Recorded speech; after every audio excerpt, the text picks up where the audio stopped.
The test begins, Doctor. Elena Park stood at the observation window of Station Helios 9, staring out at the swirling nebula that painted the void in shades of violet and gold. She had traveled farther from Earth than any human before her, crossing light years to reach this orbital research hub where the galaxy's brightest minds gathered. The station was a marvel of alien engineering, a ring of polished metal and crystalline domes that hummed with the energy of a dozen different technologies. Elena had dreamed of this moment since she was a child, gazing up at the stars from her backyard in Seoul. Now, at 32, she was the first human invited to participate in the Galactic Science Alliance's Comparative Physiology program. The invitation had arrived 6 months ago, transmitted through the newly established diplomatic channels between Earth and the Alliance. It was a simple proposal, almost mundane in its wording. The Alliance wanted to study human biology, to understand how Earth's dominant species compared to the thousands of other intelligent life forms that populated the known galaxy. Elena had been chosen for her expertise in biomechanics and her calm demeanor under pressure. She had undergone months of preparation, learning the protocols, studying the alien culture she would encounter, and steeling herself for the unknown. But nothing could have truly prepared her for what was about to unfold. The gravity chamber was located in the lower decks of the station, a spherical room lined with sensors and monitoring equipment that glowed with soft blue light. When Elena arrived, escorted by a Velnari scientist named Kix, she found herself surrounded by a small crowd of researchers. There were Velnari with their elongated limbs and compound eyes, Thrixians whose crystalline bodies refracted the light into dancing rainbows, and a pair of Karathi whose fur rippled with bioluminescent patterns. They watched her with a mixture of curiosity and clinical detachment, recording devices hovering around them like attentive insects. Kix gestured toward the center of the chamber with one of his 4 arms. His translator device rendered his clicking speech into smooth, accented English. Dr. Park, we appreciate your willingness to participate. This is a standard gravitational tolerance assessment. We will gradually increase the chamber's gravity while monitoring your physiological responses. Most species can tolerate up to 1.3 times their native gravity before experiencing significant distress. We will begin at 1 standard galactic unit and increase slowly. Please inform us immediately if you experience discomfort. Elena nodded, stepping into the chamber. She wore a fitted bodysuit embedded with biometric sensors, the same kind astronauts had worn for centuries. Her heart rate was steady, her breathing calm. She had run marathons, completed wilderness survival training, and spent time in high-altitude environments. She knew her body trusted it. The door sealed behind her with a soft hiss, and she stood alone in the center of the sphere, surrounded by alien technology she barely understood. The gravity increased so gradually that at first Elena barely noticed. 1 standard galactic unit, Kix had explained, was equivalent to about 0.8 Earth gravities. It felt light, almost pleasant, like waking up after a good night's sleep.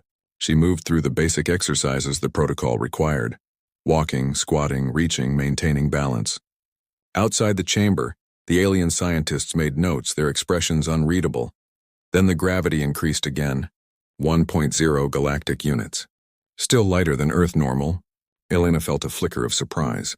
She had assumed galactic standard would be heavier, that she would be struggling by now. Instead, she felt comfortable, strong. She caught Kix's eye through the observation window and saw something shift in his posture, a subtle tension that hadn't been there before. The gravity climbed higher. 1.2, 1.5. The researchers began murmuring among themselves, their translator devices creating a soft chorus of overlapping languages. Elena felt the weight now, a pleasant pressure that reminded her of wearing a weighted vest during training. Her muscles engaged more fully. Her breathing deepened, but there was no pain, no distress. She performed a series of push-ups, feeling the burn in her arms and core, feeling alive. At 1.8 galactic units, the murmuring outside the chamber grew louder. Several aliens had moved closer to the observation windows, their postures radiating astonishment. Kix was speaking rapidly into a recording device, his compound eyes fixed on Elena. She realized with a start that she had already exceeded what they considered the tolerance threshold for most species. The gravity was now equivalent to about 1.4 Earth gravities, and while she could feel the strain, she was nowhere near her limit. Kix's voice came through the chamber's speakers, tinged with something that might have been concern. Dr. Park, we are now at 1.8 standard units. This is beyond the tolerance of any species in our database except the Karathi, and they are among the most robust beings we have encountered. Are you experiencing pain? Difficulty breathing? Cardiovascular strain? Elena straightened, meeting his gaze through the window. I'm fine. I can feel it, but I'm not in distress. You can continue. There was a long pause. She could see the scientists conferring, gestures animated, debate clear even across the language barrier. Finally, Kix nodded. We will proceed, but slowly. Please alert us to any changes immediately. The gravity increased again, and this time Elena felt the difference. 2.0 galactic units, the equivalent of roughly 1.6 Earth gravities. Her body grew heavy, each movement requiring deliberate effort. Sweat beaded on her forehead and her heart rate climbed. But she had trained in conditions like this, had pushed herself to understand the limits of human endurance. She dropped into a plank position, holding it steady, feeling every fiber of her core muscles engage. Outside, one of the Thrixians pressed against the observation window, its crystalline form pulsing with excited colors. 2.5 units. Elena's breathing came harder now, each inhale a conscious effort against the pressure on her chest. She could feel her heart working, pumping blood through vessels that had evolved under exactly this kind of stress. Earth, she realized with sudden clarity, was heavier than the homeworlds of almost every species in this room. Her planet, her beautiful blue marble with its deep gravity well and crushing atmospheric pressure, had forged humans into something these aliens had never encountered before. At 3.0 galactic units, equivalent to about 2.4 Earth gravities, Elena dropped to one knee. The weight was immense now, pressing down on her shoulders like an invisible hand. Her vision narrowed slightly at the edges, her body diverting blood flow to essential systems, but her mind remained clear, sharp, analyzing. She had read about fighter pilots experiencing multiple Gs during maneuvers, about astronauts training in centrifuges. This was hard, brutally hard, but it was survivable. Kix's voice crackled through the speakers, urgent now. Dr. Park, we must stop. No species survives 3 standard units. The physiological damage. Elena looked up, sweat dripping from her chin, and forced words through gritted teeth. I'm still conscious. Heart is strong. I can keep going. The chamber fell silent except for the hum of the gravity generators. Through the window, Elena could see that every researcher had stopped what they were doing. They were all staring at her now. This human from the small blue planet. This representative of a species they had thought unremarkable. She saw fear in some of their eyes, wonder in others, and she understood in that moment that everything had changed. The experiment was no longer routine. What they were witnessing was impossible by every metric they had ever measured. Elena Park, ordinary human scientist, had just shattered the ceiling of known biological possibility. And the galaxy was watching. Breaking the limit, the gravity continued to climb, and Elena Park felt her body respond in ways she had never experienced before. At 3.5 galactic units, nearly 3 times Earth's gravity, she was on her hands and knees, every breath a battle, every heartbeat a thunderous drum in her ears. The pressure was so intense that she could feel her bones groaning under the strain, feel her organs compressing inside her ribcage. Pain radiated through her joints. Her muscles burned with lactic acid buildup, and yet her body refused to quit. Her vision swam, but behind the exhaustion was something else, a fierce, primal determination that seemed to rise from the very core of her being. Outside the chamber, chaos had erupted among the alien researchers. Kix was gesturing frantically at his colleagues, his translator device struggling to keep up with the rapid-fire exchange of scientific jargon and disbelief. A Velnari biomedical specialist was cross-referencing Elena's vital signs against databases from 1,000 worlds, her movements jerky with agitation. The Karathi observers, the only species present who had ever survived pressures remotely comparable to what Elena was enduring, had gone utterly still. Their bioluminescent fur dimmed to near darkness in what Elena would later learn was a gesture of profound respect. Dr. Milvara, a Thrixian physicist whose crystalline body refracted the chamber lights into fractured spectrums, pressed a manipulator against the observation glass. Her translated voice came through with a tremor of awe. Her cardiovascular system should have collapsed. The heart cannot maintain sufficient pressure to perfuse the brain under these conditions. Every model predicts catastrophic failure, yet her neural activity remains coherent. This is not possible. Elena heard the words through the fog of exertion and would have laughed if she'd had the breath. Not possible. She had heard those words before in different contexts. When humans first split the atom, when they landed on their own moon, using computers less powerful than the devices in their pockets. When they mapped their own genome and began rewriting the code of life itself, humanity had built its entire story on achieving the impossible. And that legacy lived in her cells, in the mitochondria that powered her muscles, in the neural pathways that refused to surrender. Kix's voice came through the speakers again, barely controlled panic underlying his professional tone. Dr. Park, we are initiating emergency shutdown protocols. Your readings are approaching critical thresholds for multiple organ systems. We cannot wait. Elena's voice was barely a whisper, but it cut through the noise. She lifted her head, locking eyes with Kix through the window. 5 more seconds. I want to know my limit. The silence that followed was absolute. Elena could see the conflict on Kix's face, the scientist's curiosity warring with ethical responsibility. Then he nodded once sharply, and the gravity continued its inexorable climb. 4.0 galactic units, 3.2 Earth gravities. Elena's body flattened against the chamber floor, and for a heartbeat, she thought this was it. The moment her flesh would betray her. Her ribs screamed. Her spine felt like it might snap. Blood vessels in her eyes burst with tiny pops she could hear inside her skull. But then her body did something extraordinary. Her adrenal glands dumped their reserves, flooding her system with cortisol and adrenaline. Her spleen contracted, releasing stored red blood cells to carry more oxygen. Her heart rate spiked but stabilized, adapting to the new impossible demand. Every system in her body synchronized in a symphony of survival, coordinated by millions of years of evolution on a world that had been trying to kill her ancestors since the first fish dragged itself onto land. 5 seconds passed, then 10. Elena remained conscious, her mind clear behind the pain, observing her own physiology with clinical detachment. She was a data point now, a single human being redefining what was thought possible. The weight of a planet pressed down on her, and she bore it. At 15 seconds, Kix slammed his manipulator against the emergency cutoff. The gravity died instantly, dropping back to station normal so quickly that Elena felt herself floating for a disorienting moment. The pressure vanished, and the sudden absence of pain was almost painful in itself. She lay on the chamber floor, gasping, her body trembling with exhaustion and the aftershocks of extreme stress. Medical drones were already swarming into the chamber, their sensors washing over her in waves of diagnostic light. Outside, the observation deck had erupted. Researchers were shouting, arguing, recording, transmitting data across secure channels to their respective governments and institutions.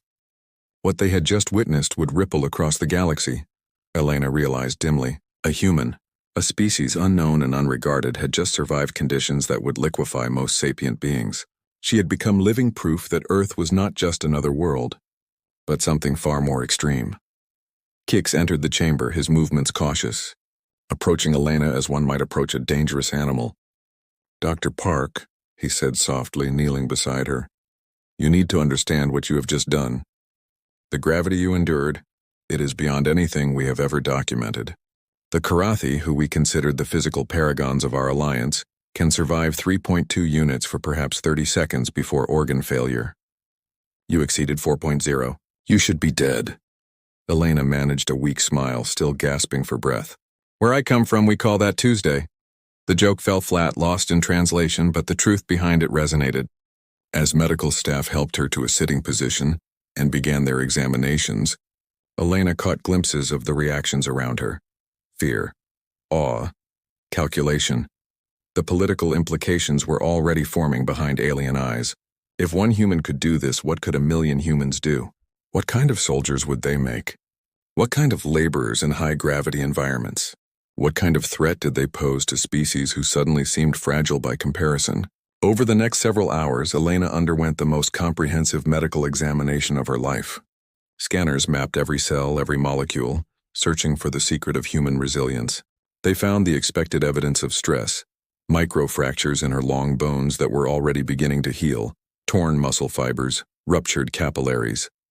But they also found the unexpected, a cardiovascular system built with redundancies that seemed excessive, a musculoskeletal structure over-engineered for its environment, a nervous system capable of functioning under chemical conditions that would induce seizures in other species. Dr. Milvara compiled the findings, her crystalline voice echoing in the medical bay. Dr. Park, we must ask you about your world, Earth. We reviewed the initial survey data, but I think we misunderstood what we were seeing. Your planet's gravity is 1.0 by your measurement, but by galactic standard, 1.25, Elena finished, her voice still hoarse. We know. We've always known Earth was a heavy world, but we didn't have anything to compare it to until you arrived. Kix leaned forward, his compound eyes reflecting multiple images of Elena's face. It is more than that. Your atmospheric pressure, your oxygen concentration, your solar radiation levels, your seismic activity. Every parameter we measure places Earth in the category we call death worlds. These are planets where life exists despite extreme hostility. They produce ecosystems that are violent, competitive, relentless. We have encountered perhaps a dozen death worlds in all our explorations, and none have produced sapient life, until now. Elena absorbed this information slowly, her scientific mind cataloging the implications. Humans had evolved in a crucible, shaped by a planet that demanded strength as the price of survival. Every generation had been tested, and only the resilient passed on their genes. Natural selection on overdrive, creating a species that was, by galactic standards, almost impossibly robust. There's something else, Milvara continued, her tone careful. Your psychological profile. During the test, your neural activity showed patterns consistent with acute stress as expected, but also present were markers we associate with what you might call determination, or perhaps stubbornness. Your mind refused to accept failure even when your body approached collapse. This is not common. Most species, when faced with certain death, enter a state of resigned shutdown. You fought every second. Elena thought about that, about the human stories she had grown up with. Stories of explorers who walked to the poles and back, of climbers who summited mountains that killed most who tried, of astronauts who survived disasters in space through sheer refusal to die. Humanity's heroes were defined by their capacity to endure, to push beyond reasonable limits, to look at impossible odds and charge forward anyway. It's cultural, she said finally, but maybe it's biological too. When you evolve on a world that's constantly trying to kill you, giving up isn't an option. It's bred into us, trained into us. We don't know how to quit. The words hung in the sterile air of the medical bay, and Elena saw understanding dawn across alien features. They were beginning to grasp what Earth represented, what humanity represented. Not conquerors or warriors necessarily, but survivors. A species forged in the harshest environment imaginable, carrying that resilience in every cell, every thought, every dream of reaching for the stars. As the examination concluded and Elena was finally allowed to rest, she overheard fragments of urgent communications. The data from her test was being transmitted across the Alliance. Emergency sessions were being called. Diplomatic channels were lighting up with requests for information about Earth, about human capabilities, about intentions and safeguards, and the 1,000 questions that arise when the balance of power suddenly shifts. Elena closed her eyes, exhaustion finally claiming her. In the darkness behind her eyelids, she thought about home, about the blue planet with its crushing gravity and fierce oceans and relentless life. She thought about the billions of humans who would soon learn that they were, by cosmic standards, extraordinarily strong. And she wondered what they would do with that knowledge, that power, that responsibility. The experiment had been simple. The consequences would be anything but. The galaxy's response. 3 days after the experiment, Elena Park stood in the central forum of Station Helios 9, surrounded by representatives from 73 different species. The forum was a magnificent space, a vast amphitheater with tiered seating that curved upward and outward, designed to accommodate the diverse physiologies of the Alliance's member species. Holographic displays floated in the air, showing real-time translations and data streams. The atmosphere crackled with tension, curiosity, and barely concealed fear. Every eye, compound or otherwise, was fixed on the single human in the room. Ambassador Kelvin Osee, Earth's chief diplomat to the Galactic Science Alliance, stood beside Elena. He was a tall man with graying hair and kind eyes that had negotiated treaties on 6 continents. Now those eyes surveyed the assembly with careful neutrality, though Elena could see the tension in his shoulders. This meeting would shape humanity's relationship with the galaxy for generations to come, and they both knew it. The session was called to order by High Coordinator Vresh, a Thrixian whose ancient crystalline body bore the fractures of 3 centuries of life.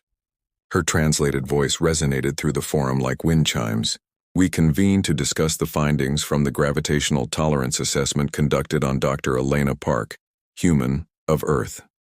The data has been reviewed by specialists across the Alliance.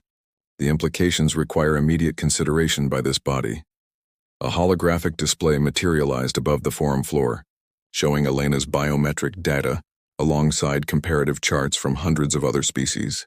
The graphs told a stark story. Humanity existed at the extreme edge of physical capability, far beyond what galactic civilization had previously considered possible. Murmurs rippled through the assembly, conversations in a dozen languages creating a susurrus of concern. Counselor Threxus of the Karathi delegation rose, his massive form covered in fur that shifted through aggressive red patterns. His species had long prided themselves as the warriors and laborers of the Alliance, their strength unmatched among civilized peoples. Now that position was challenged. "Let us speak plainly," Threxus rumbled, his voice requiring no translation device. "This human has demonstrated physical capabilities that exceed our own. We have reviewed Earth's parameters. It is, as suspected, a death world. The question before us is simple. What does this mean for Alliance security?" Elena felt Ambassador Osei stiffen beside her, but it was she who spoke, her voice carrying clearly through the acoustically perfect chamber. "With respect, Counselor, I believe the question is not about security but about understanding. I am not a warrior. I am a scientist. What I demonstrated was not aggression, but simply the baseline capability of my species. We are not a threat. We are just different." A Velnari representative, Council Member Zixera, raised a delicate manipulator. "Dr. Park, your humility is noted, but the concern remains valid. Your species numbers in the billions. If every human possesses even a fraction of your resilience, the military implications are considerable. Already there are those who fear what Earth might become if humanity chooses expansion over cooperation." Elena took a breath, choosing her words carefully. This was the razor's edge humanity now walked, seen as too strong to be ignored, potentially too dangerous to be fully trusted. "I understand the concern, but consider this. Humans have possessed weapons capable of destroying our own world for over a century.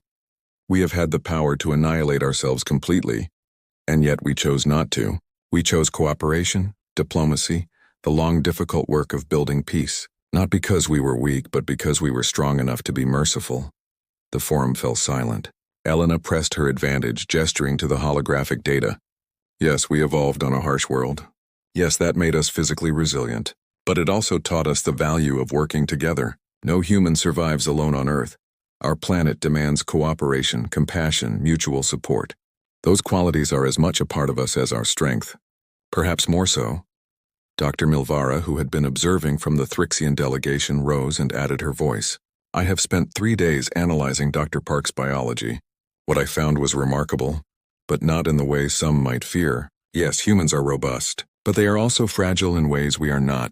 Their immune systems are hyperactive, constantly battling microorganisms. Their bones break more easily than Karathi bones despite their strength. Their lifespans are shorter than most Alliance species. They are a study in contradictions, simultaneously more resilient and more vulnerable than we expected." She paused, her crystalline form refracting the light into dancing patterns. "But what struck me most was the inefficiency. Human bodies operate at tremendous metabolic cost. They require enormous amounts of resources, food, water, oxygen, compared to their mass. They are, in engineering terms, poorly optimized, and yet they persist. They thrive, because they have evolved not for efficiency, but for adaptability, for survival against all odds. This is not a species built for conquest. This is a species built to endure." The assessment seemed to shift something in the room's atmosphere. Elena saw postures relax slightly. Patterns of bioluminescence shift to less aggressive colors. Humanity's strength was real, but so were its limitations. The picture was more complex than simple fear allowed. Ambassador Osei stepped forward, his voice carrying the weight of diplomatic experience. "The Alliance has existed for 12,000 years, bringing together hundreds of species in cooperation and mutual benefit. Earth wishes nothing more than to join that tradition. We do not come as conquerors or as threats. We come as students eager to learn from civilizations far older than our own. And yes, we come as partners who can contribute our own unique strengths to the collective good." He gestured to Elena. Dr. Park's test was not meant to intimidate. It was meant to establish a baseline for human integration into Alliance facilities and programs. We need to know our limits so we can work safely alongside you. But that data has revealed something neither we nor you expected. That Earth's environment has prepared us for challenges that might arise in the galaxy's many extreme environments. Kix, who had been silent until now, rose from the Scientific Observers section. High Coordinator, if I may, I have been thinking deeply about what we witnessed. Yes, humans are strong, but I propose we consider what that strength represents. Opportunity, not threat.